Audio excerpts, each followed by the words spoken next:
Qual que você acha que foi a importância de um método de estudo? A importância de um material mais direto ao ponto fez você se sentir mais segura com o concurso público? Sim, porque eu tinha muito essa ansiedade de eu tenho que ler todo o material. Eu não posso perder nenhum artigo, eu tenho que ler tudo é importante. E eu, pelas mentorias, eu escolhi confiar, porque vocês falavam muito em confia, lê isso aqui primeiro, isso aqui é mais importante. Se sobrar tempo, você lê o resto. Então, assim, tinha uma coisa mais específica e o resto tava ali. Vocês nunca falaram, não lê isso. Sim. Então, isso ajudou bastante na minha ansiedade de, nossa, mas não vai dar tempo de ver isso. Então, assim, tinha um momento reservado para ver as partes menos importantes. Então, isso ajudou bastante. E as mentorias, no geral, davam um gás a mais também, para poder ver que outras pessoas estavam na mesma situação, ver que estavam estudando. Então, para mim, as mentorias foram muito importantes. Essa parte de não deixar o resto sem ver nada, Sim. sabe? Você não vai ler essa parte. E focar, na verdade, para ver primeiro o que era importante. E o circuito looping, eu acho que mudou muito o meu jeito de estudar. Eu era muito fixa, tipo, hoje eu vou ver matemática e português. Se eu não terminasse por algum imprevisto, para mim o dia estava perdido. Isso aí a gente fala muito, o lance do cronograma fixo, né? Eu usava fixo. Então, acho que 99% das pessoas que não têm um acompanhamento estratégico pro TJ São Paulo usa o cronograma fixo. Porque pega lá, por exemplo, porque é normal, a pessoa vai pegar 2 matérias para estudar por dia, porque fica mó bonitinho na folha lá. Segunda-feira, português e matemática, constitucional e administrativo, fica legalzinho. Você vê lá e fala, nossa, tem gente que faz pior. Não, tem gente que faz pior, que fala assim, ó, segunda-feira eu vou estudar direito constitucional, ler do artigo 1 ao artigo 5º, fazer tantas questões, fica pior ainda, porque ele fica mais engessado ainda, mais fixo ainda. Sim. E você acaba que qualquer imprevisto que tem, pum. O meu era mais pra essa linha.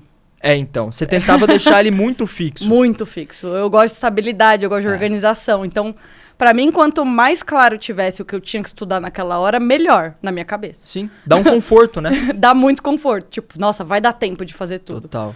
E aí, quando não dava tempo por algum imprevisto, sei lá, tive que levar minha avó no médico, Sim. acabava com o meu dia. E nunca dá tempo, né? Não. Porque, por exemplo, tudo, assim, não. eu digo, nunca dá tempo. Não dá pra você seguir esse cronograma sem furar. Às vezes a primeira semana vai dar tempo de tudo, mas é isso que você falou. O começo era lindo. Exato. O começo é sempre lindo. Aí um mês depois, algum imprevisto vai surgir. Sim. Sei lá, um trânsito que você achou que ia demorar meia hora, demora 50 minutos. Pronto, já começa a complicar. Sua bisavó, 100 anos, 105 anos. Às vezes, um imprevisto com ela vai acontecer. Você vai precisar levar ela pra ir ao banheiro, vai precisar levar ela pra uma consulta médica que não estava marcada. Se o familiar faltasse também, eu tinha que... Exatamente. Aí, beleza, então, Isa, você tá contando sua trajetória, terminou a faculdade, fez um TJ. Aí falou, putz, concurso não é pra mim, tô insegura. Aí depois você resolveu voltar a estudar, pegou aí um material que te afundou em PDF, acertou menos do que estudando sozinho. Sim. Quer dizer, isso já mostra que o material ruim acaba com a evolução. Aí você falou, vou fazer medicina veterinária, sua mãe falou, não, continua aqui. E aí? Aí você falou, não, mãe, beleza, vou continuar a estudar pra concurso. Mas aí, como continuar? Depois dessas pancadas que você tomou, o que você pensou? Tá, vou procurar um outro curso, vou voltar a estudar sozinha. Você já viu que estudar sozinha não tinha funcionado pra você, que você não tinha passado. Viu que um curso que te afundou em PDF não tinha funcionado. Aí, o que você pensou? Vou procurar algum outro curso? Foi o meu primeiro instinto. Eu falei, bom, não é porque esse curso foi ruim que outros cursos também vão ser ruins, né? Sim. Falei, vou procurar algo um pouco mais especializado, né? Que não venda esse monte de PDF, que goste de colocar videoaulas para explicar a base da coisa, porque eu percebi que eu tava errando muito, era direito, né? Que é a minha formação. Por quê? Porque era só lei seca, eu tava acostumada a ver doutrina, jurisprudência. Então, às vezes, quando eu lia, eu falava, e agora? Isso aqui é o que o tribunal tá decidindo? Ou isso aqui é o que a lei tá falando? Fora aquelas palavrinhas específicas do material que, né, pegam ali uma palavrinha que muda tudo. Então, tinha um pouco essa dificuldade. E aí, eu encontrei o Matheus online, gostei do que ele falou e fui atrás do material. Falei, mãe, vou usar mais um dinheiro para fazer um segundo cursinho aí. E agora vai. Eu falei, 1 ano, agora eu vou. Uhum. Falei, agora eu tô determinada. Aí veio a pandemia. Deixa eu pegar um gancho nesse lance do direito que você falou, que tinha uma ou outra palavra que, era difícil de entender. 2 coisas de novo abrem na minha cabeça. Acho que é o podcast que mais tá tendo looping assim na minha cabeça.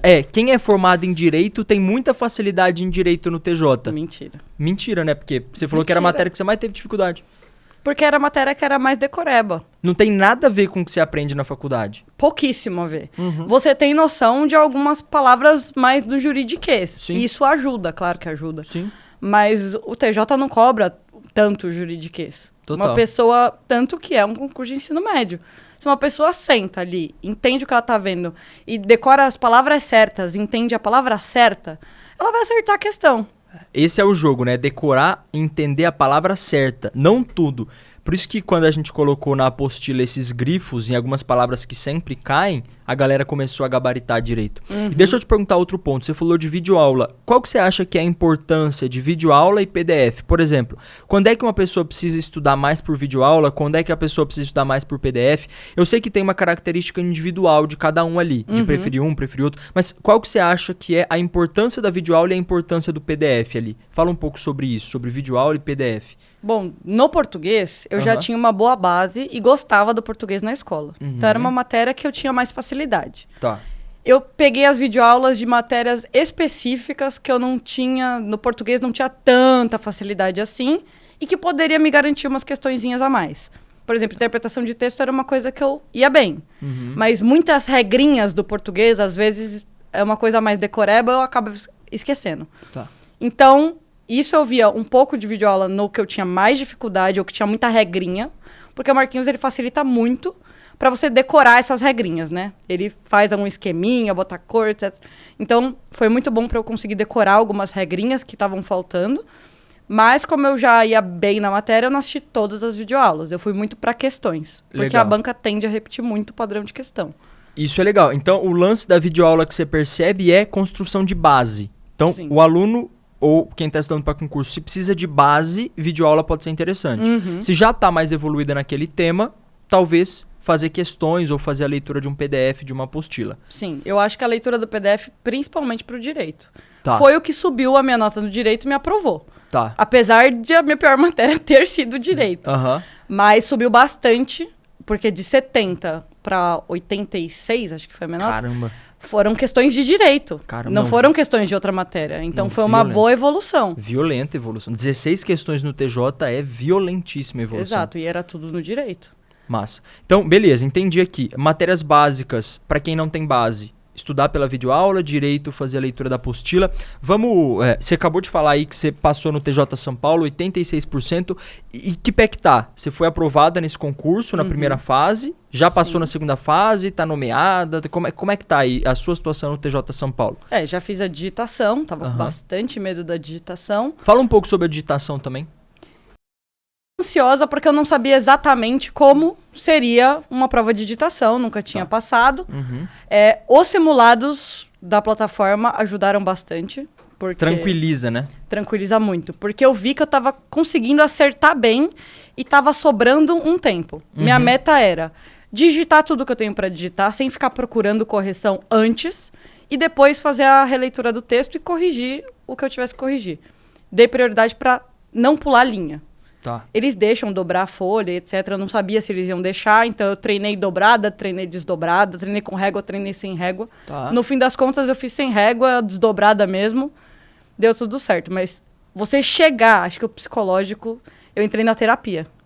Caramba, mas qual Foi que é o isso macete? que me ajudou. Qual que é o macete, você acha, da digitação, então? Treinar antes? Muito treino antes, para te tranquilizar de várias maneiras, porque Tá. na hora você pode ser pego de surpresa, pode ser que na hora eles falem, não vai poder usar régua. E aí, se você não treinou sem régua, você vai fazer o quê? Treinar de jeito diferente, então. Treinar de maneiras diferentes. E no caso, tinha espaço nas laterais, mas pode ser que não tenha. Sim. Então, eu treinei embaixo, em cima, e até ficar com um tempo bom, em que eu me sentisse confortável. Assim, faltando 1 minuto e meio para acabar, eu já tinha digitado tudo. Caramba, foi muito bem. Mas eu treinei bastante para isso. Eu já usava bastante computador, né? Mas eu tinha o lado ruim que eu tenho um MacBook. Aham. é completamente diferente do teclado. Eu comprei um teclado. Isso eu acho muito massa. Olha o lance que eu fiz. A minha prova foi na Uninove, aqui em São Paulo. Aí, uns dias antes, eu fui lá na Uninove e dei uma olhada no laboratório de informática que eles tinham, para ver mais ou menos qual que era o esquema do teclado, se era tecla maior, tecla menor. Pum, achei o teclado mais ou menos que eles usavam ali, fui e comprei exatamente aquele esquema de teclado.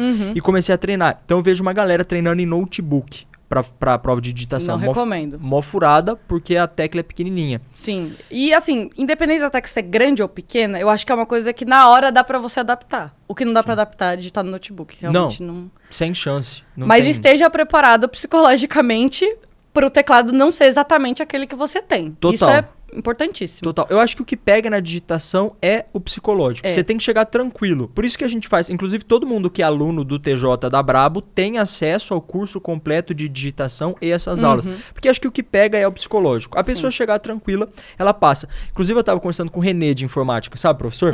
Ele contou que tem... Não, ele é muito bom. E ele contou que tem uma galera que se machuca antes da digitação. Tipo, sei lá, vai jogar beach tênis. Machuca uma mão e tem que digitar com uma mão só. Meu Deus. E passa.